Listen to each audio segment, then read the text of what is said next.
আপনাদেরকে দেখাচ্ছি 12 মাসকালে যে লাউগুলো ধরে অধিক ফলন বৃদ্ধি হয়।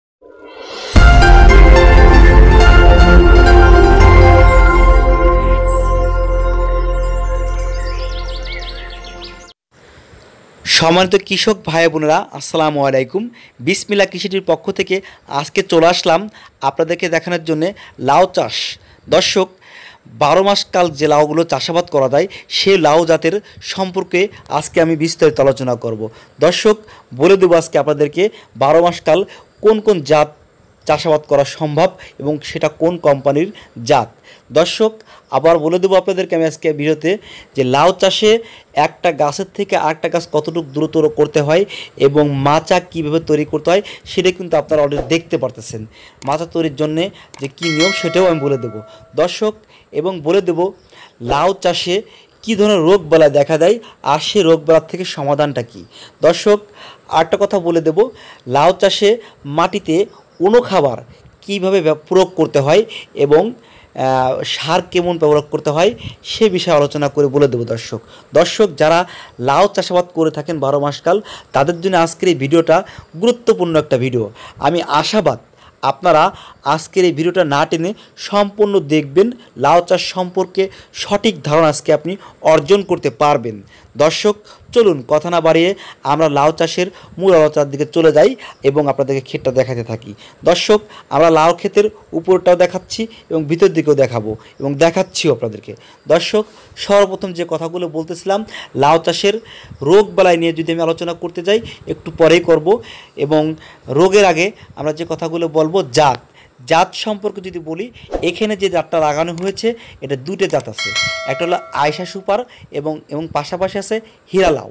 দর্শক, এই আয়শা সুপার এবং হীরা লাউ এই দুটা লাই কিন্তু আপনার 12 মাসকাল চাষাবাদ করা যাবে, সেটা শীতকাল হোক এবং গরম মৌসুমে হোক। এবং আয়শা সুপার এবং হীরা লাল এবং এর সঙ্গে আরেকটা জাতের নামে বলে দিচ্ছি, পারটেক্স এবং ইনসাফ সিড লিমিটেড কোম্পানির বৈরাগী। এই কয়েকটা জাত আপনি যদি চাষাবাদ করেন আপনি 12 মাসকালই চাষাবাদ করতে পারবেন এবং 12 মাসকালই লাউ ধরে থাকে এবং অধিক ফলন বৃদ্ধি হয়ে থাকে।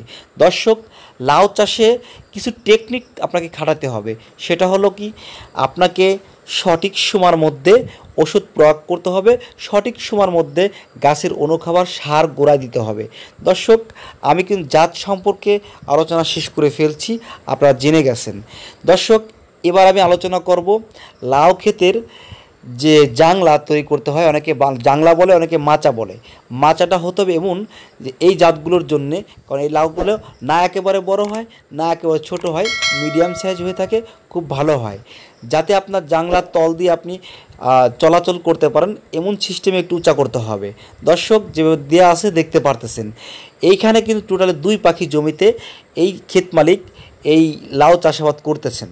দর্শক, আরেকটা কথা বলতে চাচ্ছি, একটা লাউ ক্ষেতে দূরত্ব কতটুকু হবে আরেকটা গাছ থেকে আরেকটা গাছ সেটা আপনাদেরকে আমি একটু বলে দিচ্ছি। দর্শক, একটা গাছের তাওয়া থেকে আরেকটা গাছের তাওয়া দূরত্ব হবে সর্বনিম্ন 5 থেকে 6 ফুট।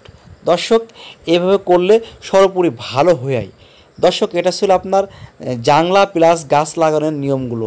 এবং পাশাপাশি দর্শক, আমি আরেকটা কথা বলতে চাচ্ছি, সেটা হলো কি দর্শক, আমরা গাছ লাগানোর সময় শুরুতে কি ধরনের সার প্রয়োগ করব মাটিতে, আর সে মাটিটা কীভাবে তৈরি করব। আমরা প্রথমে 5 থেকে 6 ফুট বরাবর এই জমিতে একটা করে তাওয়া তৈরি করব। সেই তাওয়ার মধ্যে কীটনাশক দানাদার এবং কি দর্শক পটাশ টিএসপি 100 গ্রাম অথবা 50 গ্রাম করে সেই তাওয়ার মধ্যে দিয়ে দেব এবং ওই তাওয়াটা ওইভাবে রেখে দেব 4 থেকে 5 দিন, যেহেতু ওই সারগুলো গলে যায়, মাটির সাথে মিলে যায়।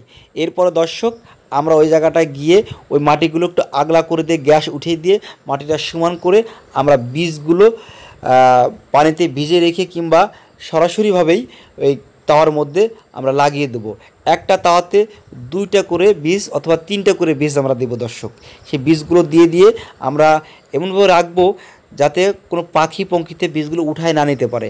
আর আপনার যে ভয় থাকবে পোকামাকড়ে খাবে, আমরা তো অলরেডি ফ্লরান দিয়েই দিছি, কীটনাশক দানাদার দিয়ে দিছি। মাটির যে জীবাণুটা, মাটির যে পোক মার সেগুলো কিন্তু মারা গেছে দর্শক। এরপরে দর্শক যখন গাছগুলো বেঁচে যাবে, বেঁচে যাওয়ার পরে অনেক সময় অনেক পোকে গাছের পাতাগুলো খেয়ে দেয়, সেক্ষেত্রে আমরা গ্রুপের নাম বলে দিচ্ছি, অ্যামামেটিন বেনজয়েড গ্রুপের ওষুধগুলো আমরা গাছে স্প্রে করে দেব।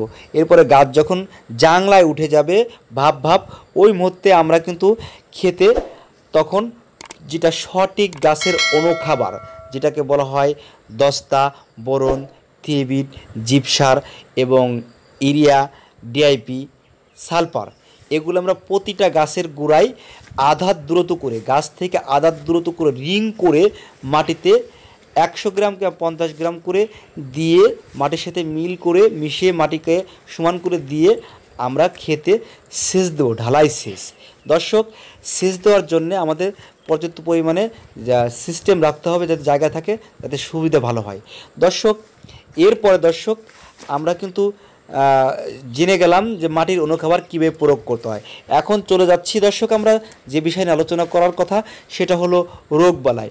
দর্শক, লাউ খেতে আল ছিদ্রকারী পোকা আসে, আল মারে এবং শ্বাসফুল ঝরে পড়ে যায়, এবং কি দর্শক গাছে ব্যাকটেরিয়া রোগ হয়, ভাইরাস রোগ হয়। দর্শক, আর যে রোগটা হয়ে থাকে সেটা হলো লাউ গাছ ফেটে যে কষ ঝরে এবং লাউ আঁকাবাঁকা হয়ে যায়। তাহলে এই ক্ষেত্রে আমরা কি ব্যবহার করব দর্শক? সর্বপ্রথম বলে দিচ্ছি, লাউ গাছ ফাটা বন্ধ করার জন্যে এবং লাউ আঁকাবাঁকা বন্ধ করার জন্যে আমরা ব্যবহার করব সোলবার বোরন। সোলবার বোরনের সঙ্গে আমরা ব্যবহার করব দর্শক ম্যানকোজেব সাইমোক্সিল গ্রুপটা, এবং দর্শক এর সঙ্গে আমরা ব্যবহার করব ড্যান্টামেথিল গ্রুপ, অথবা ব্যবহার করতে পারি ল্যামডা হাইথেলো। দর্শক, এই ওষুধগুলোর কিন্তু ডোজের একটা পরিমাণ আছে, সেটা জানার জন্যে আপনি আমাকে কিন্তু কমেন্ট করতে পারেন এবং ফোন করতে পারেন, আমরা বলে দেব। দর্শক, লাউ চাষ সম্পর্কে আলোচনা কিন্তু আমি দীর্ঘমেয়াদী করছি এবং অনেক কিছু আপনাদেরকে বলে দিচ্ছি। আপনারা যদি কোনো ব্যক্তি বুঝতে না পারেন তাহলে অবশ্যই আমাদের চ্যানেলে কমেন্ট করবেন, আমরা বলে দেবো। আজকের ভিডিও ছিল দর্শক লাউ চাষ সম্পর্কে। আপনাদের সুস্থতা কামনা করে আজকের ভিডিও এখানে শেষ করতেছি। ভালো থাকবেন, সুস্থ থাকবেন দর্শক। আসসালামু আলাইকুম।